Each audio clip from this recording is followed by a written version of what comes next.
जहेज का सारा सामान तो खुद पहुंचवा दिया था मैंने आपके घर, फिर अचानक ये सब क्या है? कौन सी बात करनी है आपने? खैरियत तो है? वो घर में नहीं, सिर्फ कमरे में। जहेज में आपने दिए क्या है? चंद बर्तन और 2-4 सूट, इसे भला जहेज कहते हैं? अब शादी में वक्त ही क्या रह गया, सिर्फ 1 हफ्ता। आप तो जानते हैं कि मैं एक रिटायर्ड टीचर हूँ, मेरे पास तो आमदनी का कोई जरिया भी नहीं है। अल्लाह बख्शे मेरी बेगम को कि वो बेटी के होते ही कुछ ना कुछ जोड़ती रही जो मैं ये जहेज दे पाया हूँ, वरना मैं ये भी ना कर पाता। ओ इलियास साहब, मैं सब कुछ जानता और समझता हूँ, मगर दुनियादारी भी कोई चीज़ होती है। आजकल के दौर में ये सब कुछ ना हो तो लोग 100 किस्म की बातें करते हैं।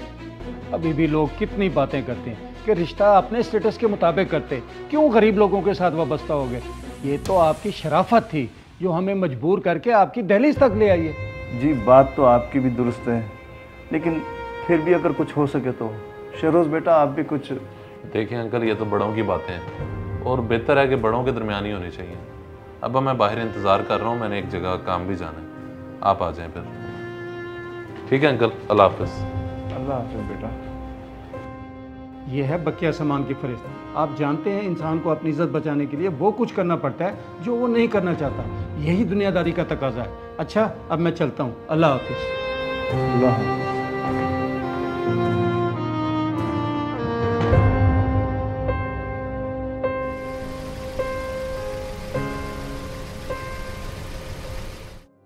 अब्बा ये सब क्या कह गए हैं? हम जो दे सकते थे वो हम दे चुके हैं ना, अब हम ये सब कैसे करेंगे? आप उनसे साफ बात करते हैं ना। बेटी तुम खुद देख और सुन तो रही थी, मैंने तो कहा था, मगर इसके बावजूद फिर वो सामान की लिस्ट पर करा गए। मैं क्या कर सकता हूँ इसके अलावा कि सामान पूरा करूँ? पर अब्बा हम ये सब कहाँ से करेंगे? जो थोड़ा बहुत पैसा है उससे हमने शादी के फंक्शंस करने, ये सामान तो उन पैसों में भी नहीं आएगा। आप बस उनको इस रिश्ते से मना कर दें। खामोश, खबरदार जो ऐसी फजूल बात अपने मुंह से निकाली तो। इस मुआशरे में लड़की की शादी होते होते रह जाए तो वो सारी जिंदगी अपने बाप की दहलीज पर गुजार देती है। ये तुम्हारा मसला नहीं है, मेरा है। जाओ तुम अंदर।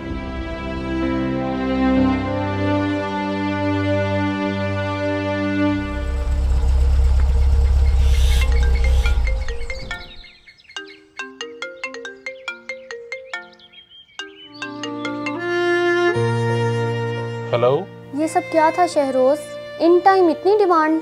आप अंकल से बात करें ना, उनको समझाएं। तो तुम्हें क्या लगता है मैंने उनसे कोई बात नहीं की होगी? वो मेरे बाप है, मैं उनका बाप नहीं हूँ। बेहतर है कि तुम भी इन मामलात में ना पड़ो, ये बड़ों के मसाइल हैं, वो खुद ही देख लेंगे। ये सिर्फ बड़ों के मामलात नहीं, हमारे भी हैं। शादी तो हमारी हो रही है ना। देखो मैं इसमें कुछ नहीं कर सकता, कोई और बात है तो करो। नहीं, मुझे अब कोई बात नहीं करनी।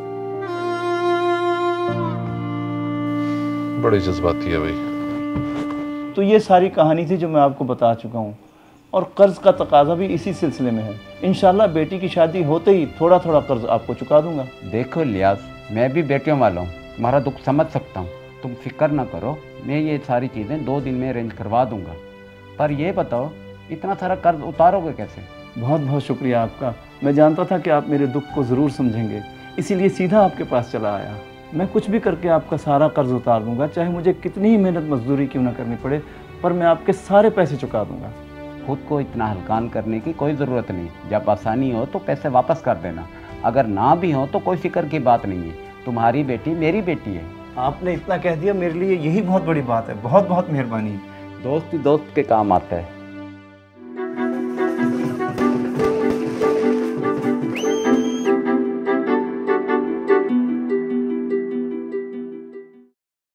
हाँ तो रख ली बैग में सारी चीजें, चलें?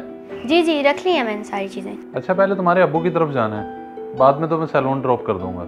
अब्बा की तरफ? लेकिन इस वक्त क्यों? रात में वलीमा है और अभी तो हमें सैलून जाना है। वो जो वलीमे के बाद जाते हैं मैं के, वो तो और रस्म है, अभी थोड़ी। और यार कोई रस्में वस्में नहीं है, तुम आ जाओ, चलें, जल्दी करो।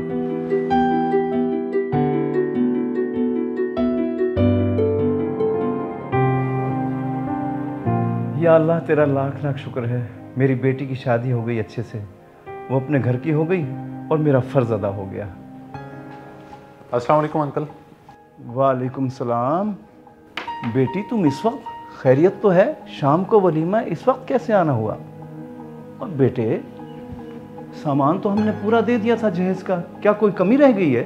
अंकल परेशान ना हो, ऐसी वैसी कोई बात नहीं है। दरअसल मैं आपको ये देने आया था।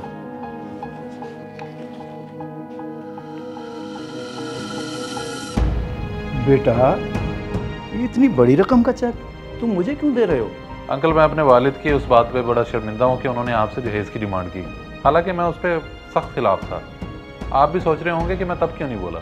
हाँ बेटा, मैं भी यही सोच रहा हूँ कि तुम उस वक्त क्यों नहीं बोले। क्योंकि वो मेरे वालिद हैं और उन्हें एक हद तक ही समझा सकता हूँ। मैंने तभी सोच लिया था कि जो जहेज़ आप अपनी बेटी को दे रहे हैं वो मैं आपको वापस ज़रूर करूँगा, इसलिए मेरी तरफ से ये चेक कबूल करें। बेटा, मैं तुम्हारे जज्बात की कदर करता हूँ और मुझे फ़ख्र है कि मेरे दामाद की ऐसी अच्छी सोच है।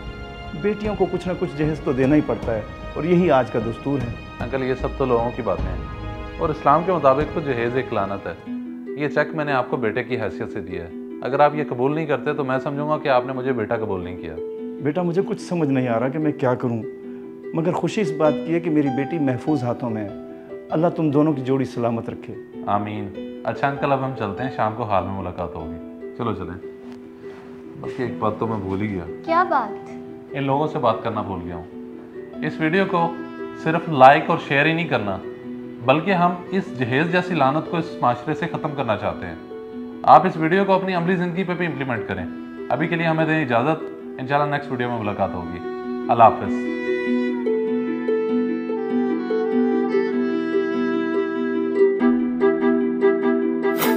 इस वीडियो को लाजमी शेयर करें। हो सकता है आपकी वजह से कोई राह रास्त पे आ जाए।